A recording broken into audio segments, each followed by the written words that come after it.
Hello, everyone. Welcome back to the Leadership Series sponsored by Softensity. Today, I have the pleasure of spending a few minutes with Dean Nelson. Dean is the CEO of Virtual Power Systems. And thank you, Dean, for joining us today. It is a pleasure to have you. Yeah, great to be here. Thanks for having me. So tell us a little bit about Virtual Power Systems. Virtual Power Systems is a software company, and our primary focus is to help unlock stranded capacity in data centers, and this is from a power standpoint.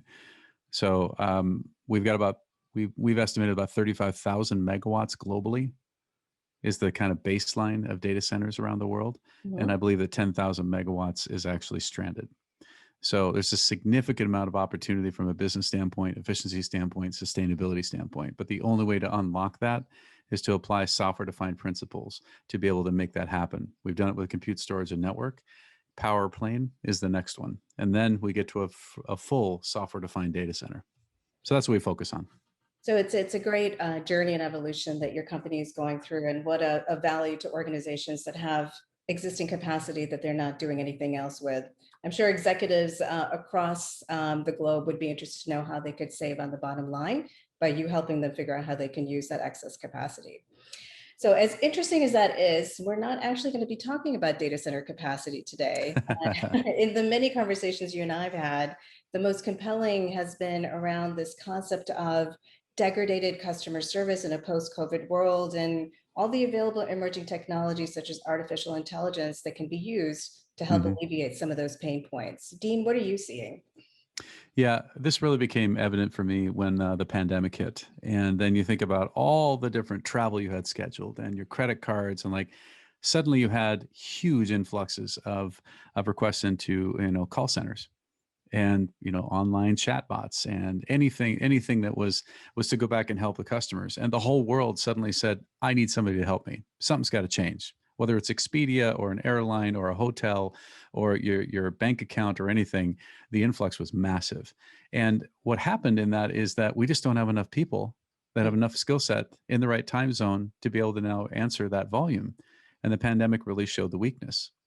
And Yeah. the key in this to me is that the world is growing, the complexity is growing, our impatience is growing. And so we need to have a completely different solution than people trying to pick up a phone or answer some other end of an actual chat interface.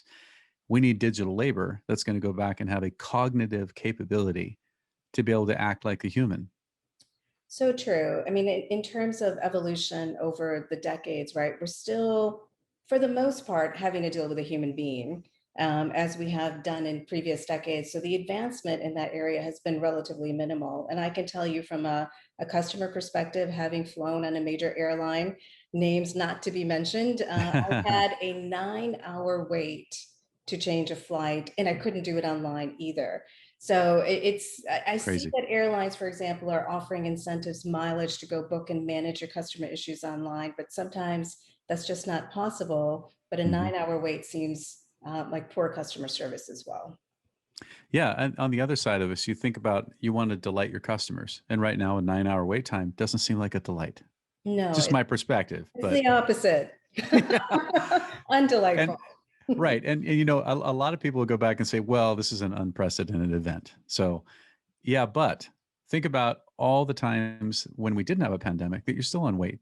And then even when you get on with somebody, they have to rediscover everything again. So there's so much wasted time out there. And so, I work, I do advisory work with a number of companies. And one of these that came out that was really, really impressive with me 4 years ago, I've been started this conversation around this cognitive AI and the concept that a digital colleague could be assisting in volumes that are coming in and be able to do 90 to 95% of all inbound.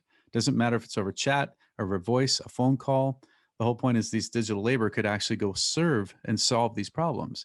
So suddenly you can have human that are augmented by these whisper agents or digital colleagues that can do this volume element. And if you think about it, what the cognitive AI has to do, it's very different than a chatbot. A chatbot right now has kind of an input and a response, right? If, then, else. And so when you Very think about it, formulaic, yes. right, humans don't think that way. We don't have one path in which we go and we have to do this way. We have turns all over the place. So a cognitive AI needs to be able to say, I'm going to have a context with you about this. When you say, hey, I want to know what my balance is on my checking account. First off, they need to know you. What is a checking account? Are you authenticated? So all those things have to be validated at the beginning. Well, a cognitive labor can actually do that. All that stuff's done in the back end, and it's like instantaneous. So when you go back and say, oh, you know what? I wanted to transfer some money from that account. I want to transfer some money from that account. Me, want to transfer, okay, some action, Mhm. money, what thing, and then from that account. It has to have context from the previous sentence. So cognitive ability. And that's the thing that blows my mind is it's here today. So if you think about it, there's a company called Amelia, and Mhm. Amelia has the most human AI for enterprise. And when I look in the under the covers of it, this is what happens: is context switching. They have intent. They understand emotion, and they can hear, right, and break apart everything and do 12 different turns like you'd have. So imagine an enterprise IT. You have right now. I want to go back. I call an HR person and I say, hey, I need to figure out what my benefits are. Okay, so a human goes back, looks at your account, etc. There's no reason why you can't put in the chat bot and say, I want to know what my benefits are. That agent, that digital agent, would be able to know. They're an HR expert. They can go into the systems. They can validate you. All of that in a blink of the eye, Right. and they have everything you need. And then when you say, oh, you know what? Can you check my AWS instance? I want to add some memory to it. What? So it switches from HR, goes to AWS, knows the instances associated with your user ID, knows the size, and they go, oh, instance 32? Great, we can change it to 64 gig. Would you like to still do that vacation day? I That don't have to go to multiple systems. I've got something integrated. And you're talking not only external customer facing, but also internal customer facing as well. any interaction with a human that has to actually do something with a system can Hmm. be done with cognitive labor, right? That digital labor, that cognitive capability, it's here today. And that's the thing that I think people are missing out, is that they feel they have to have chatbots that annoy the hell out of everybody because you put in something that's a little weird, then you have to figure out how to tell it so it will give you the right answer instead of Right. having a regular natural language processing conversation. That's where things really start to scale. And if those were in place when the pandemic hit, you wouldn't have a 9-hour wait time because the system would dynamically be knowing everything that's coming in and be able to handle it. Then you just add 10,000 agents, digital Right. agents, Scaling, not scaling down. Yes. right. Regardless of time zone, regardless of issues, it could truly ebb and flow as needed to be able to handle, and consistency, security, right? All those elements and metrics. All of it. It's omni-channel. It sees all the things coming in. You'll see exactly what's going on in real time. So you can do a lot more with a lot fewer people. So you're saying the technology exists today. So Yep. as an executive in a company who's losing sleep over the 9-hour wait time or inability to support their internal customers, there's a technology they can go to that is proven itself in the marketplace. 100%. And I mean, we're talking millions of calls, millions of chats that are Mhm. happening daily. That's So exciting. if you are now using a call center, if you are using an internal IT help desk, right, and a lot of people doing a lot of these things, you're going to constantly have the exact same problems.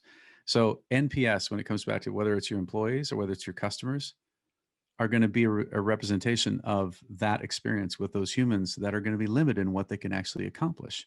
So when you now add digital labor that has that cognitive capability, your NPS goes through the roof. So you Hmm. can handle a higher volume of calls. 80 to 90% of these things are handled 100% by the digital colleague. Right. And then the ones that don't, it says, let me get my colleague on the line. And it sits there and listens and it learns. And then it tells you, oh, we learned this new skill. Would you like to add this to this agent? Right. So it's a self-learning, constantly Exactly. and growing in its capability. Right. It's not the future. Literally, that happens today for millions of calls. So if you're not doing that, you're missing out. So Yeah. and I, as a person, again, whether I'm running the company or I'm employing a company or I'm a customer of a service, I really, really don't want to waste my time trying to go back and chat with a chat bot that doesn't understand me, right? Or having to call a human and wait for so long and then have them ask me all the same questions again. Yes. Oh, I'm sorry, which account? What are you asking for? That it's like, my God, I said this 3 times That's right. What's your already. mother's maiden name? I Yes, don't yes. know. So Dean, if you're an executive and you're dealing with, degraded customer service due to volume, due to decreased staff, what are the first steps that they can take to begin to explore into this emerging technology? I think the number one is that just have the open mind to say that the way we've been doing it's not working.